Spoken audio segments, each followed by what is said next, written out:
नमस्कार मित्रमैत्रिणींनो, माझ्या चॅनलला तुम्हा सगळ्यांचे पुन्हा एकदा मनपूर्वक स्वागत। आज आपण परत एक वाळवण रेसिपी बघतोय। तर वाळवण रेसिपीमध्ये अगदी फेमस असलेली गव्हाची कुरडई ही पारंपरिक रेसिपी आज बघतोय। 1 किलो गव्हापासून पांढऱ्या शुभ्र कुरडया कशा करायच्या ह्याची रेसिपी अगदी स्टेप बाय स्टेप कशी करायची ते मी आज सांगितलेली आहे। त्यासाठी हा व्हिडिओ शेवटपर्यंत नक्की बघा। तर कुरडई करण्यासाठी मी ते 1 किलो गहू घेतलेले आहेत। हे लोकवान गहू घेतलेले आहेत।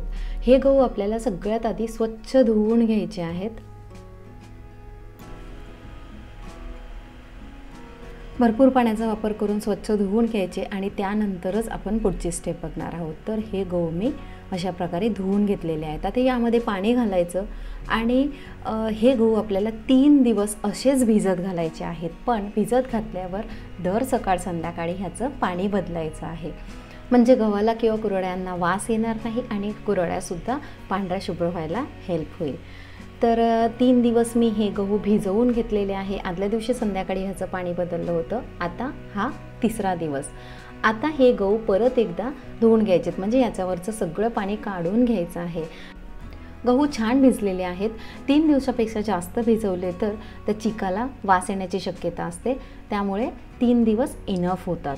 आता हे पाणी मी बदलून घेते, म्हणजे पाणी सगळं काढून घेते। यावरचं पाणी काढून घेतलेलं आहे। आता हे गहू आपल्याला मिक्सरमधून वाटून घ्यायचे आहेत। मिक्सरमधून वाटताना अगदी त्याची पेस्ट न करता पल्स मोडवर चालवायचं किंवा खूप वेळपर्यंत फिरवायचं नाही, म्हणजे कोंडा सहज वेगळा होईल आणि त्याचा ते चीक म्हणजे गव्हाचे तुकडे होतील। तुकडे करायचे आहेत आपल्याला, पेस्ट नाही करायचे, नाहीतर कोंडासुद्धा बारीक झाला तर कुरड्या परत डार्क होण्याची शक्यता असेल।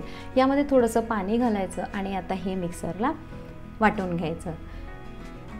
अशा प्रकारे पटकन वाटल्या जातात। गहू छान भिजलेले आहेत, त्यामुळे थोडा वेळ फिरवलं तरी पटकन तुकडे होतात, गहू ब्रेक होतात। अशा प्रकाराने मी सगळे हे जे गहू होते ते वाटून घेतलेले आहेत। आता यामध्ये चीक आणि कोंडा दोन्ही आहे, तर आपल्याला कोंडा आणि चीक वेगवेगळं करायचं आहे। या गव्हाच्या कुरडईच्या संपूर्ण प्रोसेसमध्ये थोडीशी किचकट अशी ही प्रोसिजर आहे, तर करावी लागेल, कारण ही वर्षभराची इन्व्हेस्टमेंट आहे। अशा प्रकारे एक मोठी चाळणी घेतली, सूप वगैरे गाळायची जी असते ती गाळणी घेतली आहे आणि त्यामध्ये आपल्याला हे गाळून घ्यायचं आहे। चीक असा कोंडा वेगळा होतो। या प्रकारे अशा प्रकारे मी सगळं ते चीक काढून घेतलं या मोठ्या चाळणीतून आणि हा कोंडा वेगळा केला। पण कोंड्यामध्ये अजून चीक शिल्लक राहतं, म्हणून यामध्ये पाणी घालून किमान 2 वेळा हे चीक आपण धुवून घेणार आहोत। अशा प्रकारे हाताने छान मिक्स करून घ्यायचं, व्यवस्थित कालवून घ्यायचं आणि यातलं चीक वेगळं करायचं।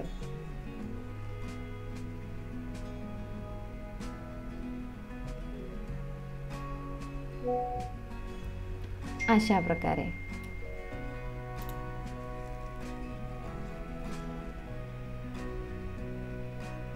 तर या प्रकाराने मी हा कोंडा 2दा धुवून घेतला आणि यापासून सुद्धा चीक तयार करून घेतलेला आहे। बरंच चीक शिल्लक राहतं यामध्ये।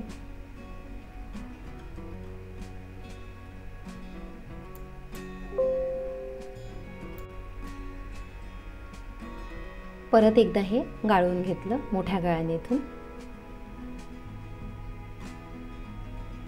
तर मी गव्हाचा कोंडा 2दा धुतल्यानंतर त्यातलं हे चीक आपल्याला मिळालेलं आहे, कोंडा वेगळा झालेला आहे। आता आपण गाळून घेतलेलं जे चीक आहे त्यामध्ये अजून पण कोंड्याचं प्रमाण शिल्लक आहे, कारण आपण बऱ्याच मोठ्या प्रकारची गाळणी घेतली होती। तर हे जे मैदा चाळायची जी चाळणी असते ती घ्यायची, अगदी सगळ्यात शेवटची बारीक असते ना ती घ्यायची चाळणी आणि त्याच्यावरून हे जे चीक आहे ते आपण गाळून घ्यायचं, म्हणजे यावर कोंडा अडकून बसेल। तर अशा प्रकारे मी सगळं चीक यामधून गाळून घेतलं।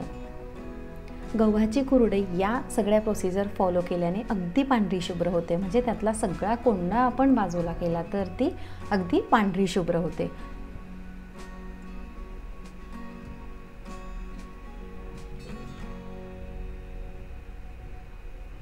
या प्रकारे हे चीक मी गाळून घेतलेला आहे। बघू शकत असाल तर कोंडा राहिलेला तुम्हाला दिसतोय, म्हणजे एवढा कोंडा त्यामध्ये गेलेला होता। आता हे गाळून घेतलेलं चीक परत एकदा आपण वस्त्रगाळ करून घेणार आहोत, कारण अगदी बारीक कोंडा गेला असेल तर तो या कापडातून अडकेल आणि आपलं चीक अगदी पांढरशुभ्र होईल. तर अशा प्रकारे एक कापड मी एका डब्याला बांधून घेतलेला आहे आणि त्याच्यावर हे चीक ओतून आपल्याला हळूहळू गाळून घ्यायचं आहे. अधेमध्ये त्याच्यावर कोंडा अडकतो तर तो काढत जायचा आणि अशा प्रकारे हे सगळं चीक गाळून घ्यायचं. चीक गाळण्यासाठी शक्यतो पांढरा कपडा घ्यायचा किंवा रंग न जाणारा घ्यायचा, म्हणजे चिकाला त्याचा रंग लागणार नाही. आता फायनली चीक गाळून झालेलं आहे. आता ह्या डब्याचं झाकण लावायचं आणि हे चीक असंच्या असं 24 तासासाठी ठेवून द्यायचं. 24 तासांनी यावरचं पाणी वर येणार आणि चीक तळाला बसेल.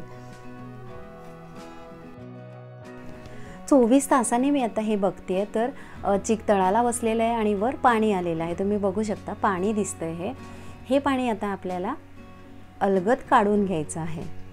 जोपर्यंत चीक यायला लागत नाही तोपर्यंत हे सगळं पाणी काढायचं, म्हणजे त्यात पाण्याचं प्रमाण राहायला नको, म्हणजे आपलं चीक शिजवल्यानंतर बिघडत नाही, अगदी परफेक्ट होतं. या प्रकारे सगळं पाणी मी चिकावरचं काढून घेतलेलं आहे आणि आता हे चीक शिल्लक राहिलेलं आहे.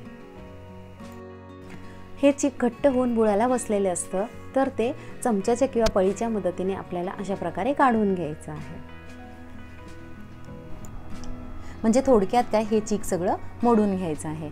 तर हे एका भांड्याच्या मापाने घ्यायचं आहे आपल्याला, कारण जेवढं चीक तेवढंच आपण पाणी घेणार आहोत. ही दोन्ही भांडी सेम आहेत म्हणून मी 2 वेगवेगळी भांडी घेतली.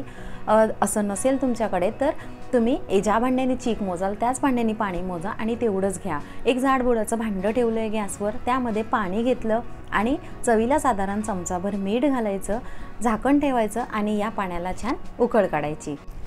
पाणी उकळलं की या पाण्यामध्ये आता आपल्याला एका हाताने चीक घालायचा आणि एका हाताने हे हलवायचं. मदतीला कोणी असेल तर बरं, कारण भांडं पण पकडावं लागतं, म्हणून कोणाची तरी मदत घ्या नक्की.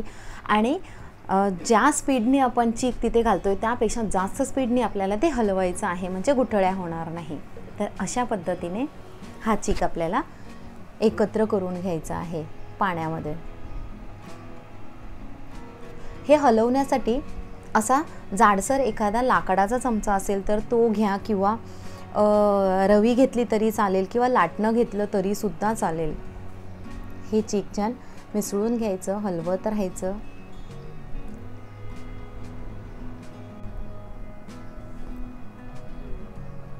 थोडं थोडं घरात चीक घालायचं. मदतीला कोणीच नसेल तर थोडं घालायचं, मिक्स करायचं, नंतर परत घालायचं, असं करा.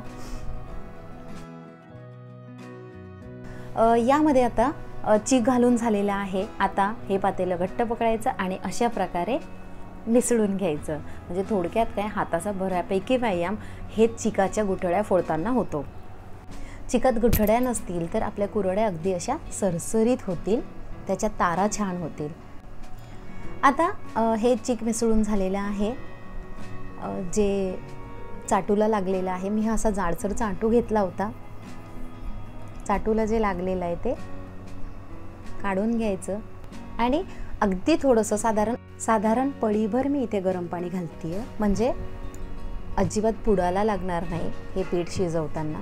अशा प्रकारे ते खाली गेलं पाहिजे. झाकून ठेवायचं आणि किमान 20 मिनिटं आपल्याला हे पीठ शिजवून घ्यायचं आहे. गॅस अगदी मंद ठेवायचा आणि तुम्हाला वाटलं तर 5-7 मिनिटात एकदा असं तुम्ही अधेमध्ये हलवू शकता.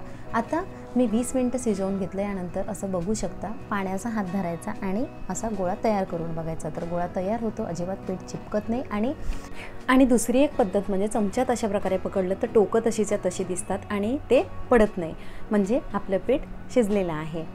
आणि शिजलेल्या पिठाला एक ग्लेज येतो, शायनिंग येते, तर त्यावरून सुद्धा कळतं की पीठ छान शिजलेलं आहे. आता हे पीठ गरम असतानाच आपल्याला कुरडया पाडून घ्यायच्या आहेत. यासाठी साचा घ्यायचा, त्याला शेवेची जाडसर चकती लावायची, अगदी बारीक नाही लावायची, कारण कुरडईच्या तारा सुकल्यानंतर परत श्रिंक होतात आणि त्या परत बारीक होतात, म्हणून जरा जाडसर घ्यायची, मध्यम आकाराची. यामध्ये हे जे चीक आहे आपलं शिजवून घेतलेलं ते अशा प्रकारे दाबून भरायचं. त्यानंतर साचा टाईट करून घ्यायचा. स्टीलचा आहे त्यामुळे गरम होतो म्हणून मी कापड वापरला. आणि आता प्लास्टिकच्या शीटवर अशा प्रकारे कुरडया पाडून घ्यायच्या. कुरडई पाडताना एकावर एक असे खूप वेढे घेऊ नये. 2 वेढ्यांमध्ये बऱ्यापैकी कुरडई होते. कुरड्यांच्या तारासुद्धा एकावर एक येणार नाही याची काळजी घ्यायची, म्हणजे कुरड्या तळताना आतल्या बाजूने कच्च्या राहणार नाही, व्यवस्थित तळल्या जातील।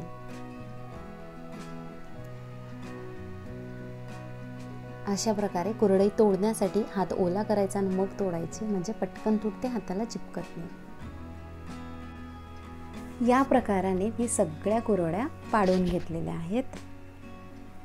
माझी लेक आली आहे, तिला मजा वाटत होती हे करायला, मग ती म्हणाली मी पण करणार, मग मी तिला घेतलं सोबत। मुलांना गंमत वाटते आणि नकळत त्यांच्यावर संस्कारसुद्धा होतात, आपल्या परंपरा ते शिकतात। अशा प्रकाराने मी सगळ्या कुरड्या पाडून घेतलेल्या आहेत आणि आता ह्या कुरड्या आपल्याला अशाच्या अशा उन्हामध्ये वाळवून घ्यायच्या आहेत। ऊन नसेल तर फॅनच्या खाली वाळवा 2 दिवस आणि त्यानंतर किमान 1 दिवस तरी कडकडीत उन्हात ठेवा, म्हणजे वर्षभर साठवता येतील। तर ह्या कुरड्या मी 3 दिवस उन्हामध्ये छान वाळवून घेतल्या आणि वाळून तयार झालेल्या आहेत, बघू शकता। आता मी तुम्हाला एक तळून दाखवते। कुरडीसाठी तेल कडकडीत गरम करायचं आणि आता एक कुरडी तळून बघूया। बघू शकता मस्त फुलून आलेली आहे। अशा प्रकारे मध्ये प्रेस करायचं, म्हणजे आतल्या बाजूने सुद्धा छान तळल्या जाते। तर मित्रमैत्रिणींनो, खूप मेहनत लागलेली आहे व्हिडिओ करायला, त्यामुळे व्हिडिओ आवडला असेल तर व्हिडिओला लाईक, शेअर आणि चॅनलला सबस्क्राईब केलं नसेल तर मात्र जरूर सबस्क्राईब करा। पुन्हा भेटूया अशाच एका नवीन व्हिडिओसह। Bye bye.